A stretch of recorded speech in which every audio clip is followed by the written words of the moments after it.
देवळाली नगरपालिकेवर शिवसेनेचा भगवा फडकणार, आमचा विजय निश्चित असल्याचा विश्वास शिवसेनेचे नगराध्यक्ष पदाचे उमेदवार बाबासाहेब भाऊसाहेब मुसमाडे यांनी व्यक्त केलाय।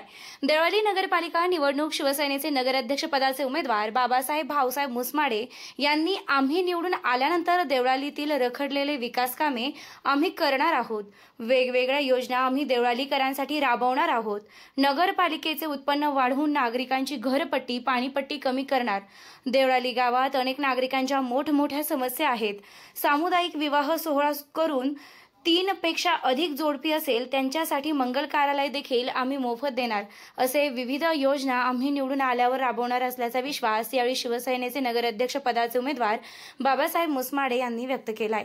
मी जर निवडून आलो, आमचा पॅनल जर जनतेने निवडून दिला तर आमची प्रगतीची सुरुवात अशी राहणार, सामूहिक विवाहाचा प्रयत्न राहील। विवाह समजा जर 3 जोड्यापेक्षा जर जास्ती जोड्या असल्या तर नगरपालिकेचं मंगल कार्यालय आपण मोफत त्यांना उपलब्ध करून देणार।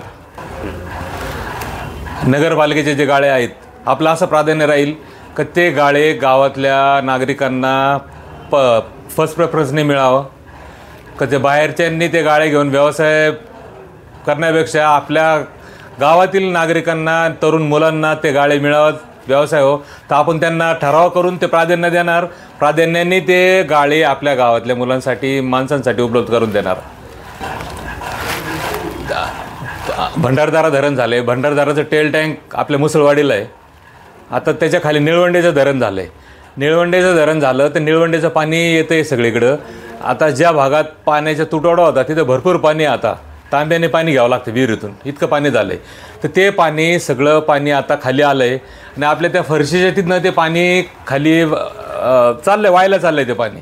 तर आपला असा प्रश्न आहे, त्याचा प्रयत्न राहील का गवळी माळ्यामध्ये ते पाणी येतं आहे, तर ते गवळी माळ्यातलं पाणी तिथं काही बंधारा करून साठवता येईल का, किंवा नगरपालिकेतून ते पाणी आपल्याला काही जमीन उपलब्ध करून देऊन ते पाणी जर आपल्याला त्याचं जर टेल टँक निळवंड्याचा जर आपल्या गावात करता आला तर त्याचा फायदा असा होईल नगरपालिकेच्या जमिनीमध्ये, तर त्याचा फायदा असा होईल की ते पाणी साठून राहील आणि आपल्या शेतकऱ्यांना त्याचा फायदा होईल। ते पाणी जमिनीत जिरल आणि त्याचं नाही करणार तो टेल टँक आपल्याकडे घ्यायचं, ते कसं बसतं शासनाकडं काय आपण ते बघणार, त्याच्यामुळं परिसरातील सर्व शेतकऱ्यांना त्याचा फायदा होणार। देशसेवेसाठी आपल्या गावामध्ये खूप आर्मीमॅन आहेत, खूप सुभेदार आहेत, नायक आहेत, हे सगळ्यांसाठी त्यांनी देशासाठी आपल्याला सेवा दिली।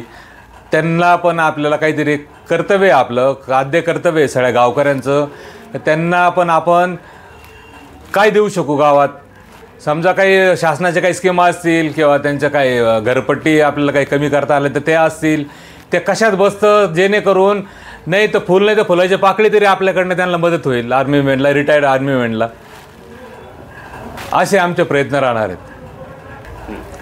नगरपालिकेचं उत्पन्न कसं वाढवणार ते बघणार। आपल्या मुळा धरणामध्ये आपल्याला पाण्याचे जॅकवेल आहेत आपले, ते जॅकवेलचे इलेक्ट्रिसिटी लाईटवर चालतात। जर तिथं आपण सोलार पंप जर बसवले सोलारवर तर आपलं तिथलं लाईट बिल वाचेल, किंवा नगरपालिकेचे जे जागा पडल्यात तर त्याच्यातनं अशा काही उत्पन्न जर आपल्याला मिळालं तर ते जर नगरपालिकेचं जर उत्पन्न वाढलं तर आपल्याला नगरपालिकेच्या लोकांना आपल्याला घरपट्टी पाणीपट्टी आपल्याला कमी करता येईल। घरपट्टी तर निश्चितच कमी करता येईल, जर उत्पन्न वाढलं तर ते ह्या बाजूने ते कमी होईल। तर आपण त्याला प्रयत्न करणार आपण का जेणेकरून नगरपालिकेचं उत्पन्न वाढेल आणि आपल्या शेतकऱ्याला, आपल्या गावातल्या सगळ्या जनतेला त्याचा फायदा कसा होईल, डायरेक्ट इनडायरेक्ट फायदा कसा होईल ते बघणार। आणि येणाऱ्या 3 तारखेला, 2 तारखेला मतदान आहे, येणाऱ्या 3 तारखेला मला पूर्ण खात्री आहे का गावकरी पूर्ण माझ्या बाजूने आहेत। शिवसेनेचा झेंडा हा फडकणार म्हणजे फडकणार, हात मी याची ग्वाही देतो। सगळ्यांना आपण निवडून येणार म्हणजे येणार।